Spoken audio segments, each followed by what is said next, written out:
Hi, welcome back to our YouTube channel. ಇವತ್ತಿನ video ಏನಪ್ಪ ಅಂತಂದರೆ 15 ವರ್ಷ 20 ವರ್ಷದಿಂದ ಒಂದು ಪ್ಲೇಸ್ ಐತೆ. ಆ ಪ್ಲೇಸ್ ಬಗ್ಗೆ ಯಾರಿಗೂ ಇಲ್ಲಿವರೆಗೂ ಗೊತ್ತೇ ಇಲ್ಲ ಅಂತ ಅನ್ಕೊಳ್ರಿ. ಫಸ್ಟ್ ಆಫ್ ಆಲ್ ನಮ್ಮೂರವರೇ ಗೊತ್ತಿಲ್ಲ, ನನಗೂ ಕೂಡ ಸೇರಿಸಿ. ಏನು ವಿಡಿಯೋ ಅಂತಂದರೆ ಇಲ್ಲೊಂದು ದೇವರು ಉದ್ಭವ ಆಗೈತೆ ಅಂತ ಹೇಳ್ತಿದ್ರು. ಏನಪ್ಪ ಅಂತಂದರೆ 9 ಶಿವಗಳ ಥರ ಲಿಂಗಗಳು ಉದ್ಭವ ಆಗವೆ, ಉದ್ಭವ ಮೂರ್ತಿ ಅಂತ ಹೇಳ್ತಿದ್ರು. ಅದ್ರ ಬಗ್ಗೆ ಕಂಪ್ಲೀಟ್ ವಿಡಿಯೋ ಮಾಡೋಣ ಅಂತ ಅಂದ್ಕೊಂಡೆ, ಬಟ್ ಪ್ರಾಪರ್ ಇನ್ಫಾರ್ಮೇಷನ್ ಗೊತ್ತಿಲ್ಲ ನನಗೆ. ಬಟ್ ಗೊತ್ತಿರೋವಷ್ಟು ಹೇಳ್ತೀನಿ. ಏನಪ್ಪ ಅಂತ ಅಂದರೆ ಇಲ್ಲಿ ಕಾಣಿಸ್ತೈತಲ್ಲ ಮರ,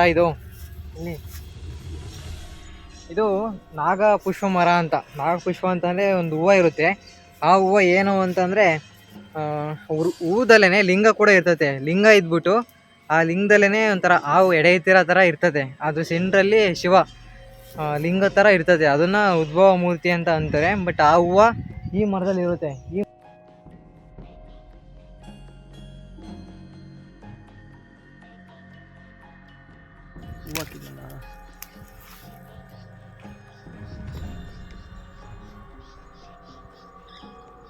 ಇದು ನಾಗಪುಷ್ಪಲಿಂಗ ಅಂತ ಹುಳ ಬೇರೆ ಐತಿ.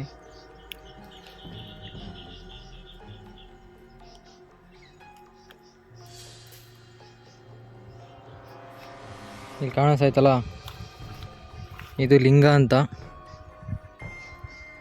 ಇಲ್ಲಿಂದ ಮೇಲಿರೋದು ಹಾವು ನೋಡ್ಬೋದು. ಹಾವು ಯಾವ ಥರ ಎಡೆ ಎತ್ತಿರ್ತದ ಆ ಥರ ಎತ್ತೈತೆ. ಇದು 7 ಎಡೆ ಅಂದರೆ 7 ಹೂವು ಇರ್ತವೆ ಇದರಲ್ಲಿ. ಆಲ್ಮೋಸ್ಟ್ ಇರೋದ್ರಾಗ ಎಲ್ಲ ಹೂವಿಂದಾಗ ಅಷ್ಟೇ 7 ಥರ ಇರ್ತವೆ. ಇದು ನೆಕ್ಸ್ಟ್ ಇದು ಹಿಂಗೆ ಬೆಡೆ ಎತ್ತಿರುತ್ತಲ್ಲ ಆ ಥರ ಎತ್ತೈತೆ. ನೆಕ್ಸ್ಟ್ ಇಲ್ಲಿ ಕಾಣಿಸ್ತೈತೆ, ಇಲ್ಲಿ ಇದು ಹೂವು ಅಂತ. ಬಟ್ ಇದನ್ನು ಮುರಿದಾಕೋದು ಬೇಡ. ಇಲ್ಲೂ ಅಷ್ಟೇ, ಇಲ್ಲಿಂದ ಇಲ್ಲಿಗೆ ಡೈರೆಕ್ಟ್ ಒಂದೇ ಥರ ಬಂದೈತೆ ನೋಡ್ಬೋದು. ಈ ಹೂವನ್ನ ದೇವರ ಹತ್ರ ಇರೋಣ.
ಇದೇ ದೊಡ್ಡದು ಲಿಂಗ. ಇಲ್ಲೊಂದು ಐತೆ, ಮತ್ತು ಇಲ್ಲೊಂದು 2, ಹತ್ತು ಕಡೆ ಒಂದು 3, ಈ ಸೈಡ್ ಒಂದು 4, ಅಲ್ಲೊಂದು ಐತೆ 5, 6, 7, 8, ಅಲ್ಲೊಂದು ಐತಲ್ಲ 9. ಟೋಟಲ್ 9 ಅವೆ. ಚೆನ್ನಾಗೈತಿ ಇದು ನೋಡೋಕ್ಕೆ. ಬಟ್ ಇಲ್ಲಿವರೆಗೂ ಯಾರೋ ಗೊತ್ತೇ ಇಲ್ಲ ಈ ಪ್ಲೇಸು ಅಂತಂದರೆ ನನಗಂತೂ ನಂಬಕ್ಕೆ ಆಗಲಿಲ್ಲ. ನಮ್ಮೂರಲ್ಲಿ ಹುಡುಗರು ಬೇರೆ ಹೇಳಿದ್ರು, ಅಣ್ಣ ಈ ಥರ ಆಗೈತೆ ನೋಡು ಅಂತ. ಗೊತ್ತಿರಲಿಲ್ಲ ನನಗೂ, ಅದಕ್ಕೆ ಬಂದೆ.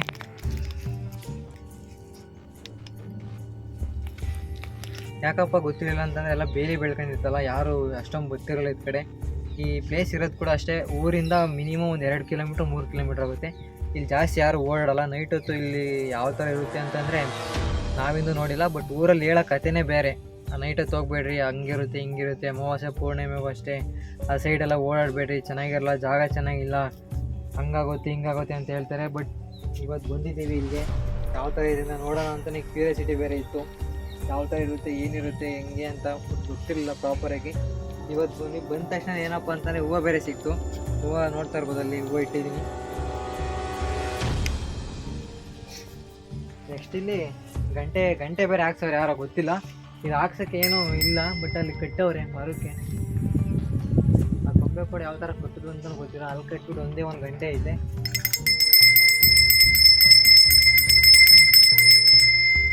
ಹೊಸದನ್ನು ಈಗ ರೀಸೆಂಟಾಗಿ ಹಾಕಿರೋದೇನೆ.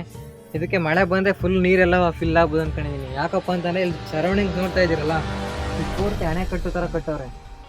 ಆಗಿನ ಕಾಲದಲ್ಲಿ ಕಲ್ಯಾಣಿ ಕಟ್ತಾರಲ್ಲ, ಕಲ್ಯಾಣಿ ಎಲ್ಲ ನೀರು ಇಲ್ಲೇ ತಡೆದು ನಿಲ್ಸೋಕ್ಕೆ, ಮತ್ತು ನೀರೆಲ್ಲ ಬೇರೆ ಕಡೆ ಹೋಗ್ದಂಗೆ, ಹೊಲದಲ್ಲಿ ಬಿದ್ದಂಥ ನೀರೆಲ್ಲ ಬಂದು ಇಲ್ಲೇ ಸಂಗ್ರಹ ಹಂಗೆ ಒಂಥರ ಮಳೆ ನೀರು ಕೊಯ್ಲು ಅಂತಾರಲ್ಲ ಆಗಿನ ಕಾಲದಲ್ಲಿ, ಅದೇ ಥರ ಆ ಥರ ಸಿಸ್ಟಮಲ್ಲಿ ಮಾಡವ್ರೆ. ಬಟ್ ಇದು ಸುಮಾರು ದಿನ ಆಗೈತೆ ಇದು ಮಾಡಿ. ಈಗ ಅಂತ ಅಲ್ಲ, ಸುಮಾರು ಹತ್ತತ್ರ ಒಂದು 60-70 ವರ್ಷನೇ ಆಗೈತೆ ಅಂತ ಹೇಳ್ಬೋದು, ಇನ್ನೂ ಜಾಸ್ತಿನೇ ಆಗಿರ್ಬೋದು. ಬಟ್ ಇಲ್ಲಿ ಪ್ರೆಸೆಂಟ್ ಊರನ್ನು ಕೇಳಿದ್ದಕ್ಕೆ ಇಷ್ಟು ದಿನ ಆಗೈತೆ. ರೀಸೆಂಟಾಗಿ ಹೊಲ ಯಾರೋ ತಗೊಂಡ್ರು, ಅದಕ್ಕೆ ಬಂದೆಲ್ಲ ಕ್ಲೀನ್ ಮಾಡಿಸಿದ್ರು, ಅವಾಗ ಗೊತ್ತಾಗೈತೆ. ಅಲ್ಲಿವರೆಗೂ ಯಾರಿಗೂ ಗೊತ್ತಾಗಿಲ್ಲ ಅಂತ ಅಂದರು. ಅದಕ್ಕೆ ನಮಗೂ ಅಷ್ಟೇ ಗೊತ್ತಿರಲಿಲ್ಲ. ಬಟ್ ಇನ್ನೂ ಪ್ರಾಪರ್ ಇನ್ಫಾರ್ಮೇಷನ್ ಇದು ಕರೆಕ್ಟಾಗಿ ಗೊತ್ತಿರೋ ಅಷ್ಟು ಹೇಳಿದ್ದೀನಿ. ಸ್ಕೇಲ್ ಬಂದಿದ ತಕ್ಷಣ ಏನೋ ಓದಂಗಾಯಿತು. ಇಲ್ಲಿ ವಾರ ಸೋಮವಾರದತ್ತು ಯಾವತ್ತೇ ಆಗಲಿ ಸೋಮವಾರ ಇಲ್ಲಿ ಹಾವು ಕಾಣಿಸ್ಕೊಳ್ತದಂತೆ. ಹಾವು ಏನು ಅಂತಂದರೆ ಇವತ್ತು ನಾವು ಭಾನುವಾರ ಬಂದಿದ್ದೀವಿ, ಅದಕ್ಕೆ ಇಲ್ಲ.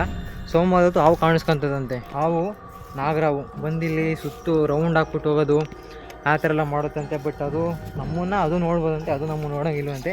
ಆ ಥರ ಬೇರೆ ಹೇಳ್ತಿದ್ರು. ಯಾರೇ ಆಗಲಿ ಹೋಗ್ಬೇಕಾದ್ರೆ ಸ್ವಲ್ಪ ನೋಡ್ಕೊಂಡು ಹೋಗ್ರಿ, ಅಲ್ಲಿ ದೇವರೈತೆ ಅಂತ ನಂಬ್ತಾರೆ ಅಂತ ಹೇಳ್ತಿದ್ರು. ಅದಕ್ಕೆ ದೊಡ್ಡವ್ರ ಮಾತು ಮೀರೋದು ಬೇಡ, ಜಾಸ್ತಿ ಹೊತ್ತು ಕೂಡ ಇಲ್ಲಿ ಇರೋದು ಬೇಡ. ಜಸ್ಟ್ ನೋಡಿದ್ರಲ್ಲ ವೀಡಿಯೋ ಯಾವ ಥರ ಮಾಡಿದ್ವಿ ಅಂತ, ಕಂಪ್ಲೀಟ್ ವೀಡಿಯೋ.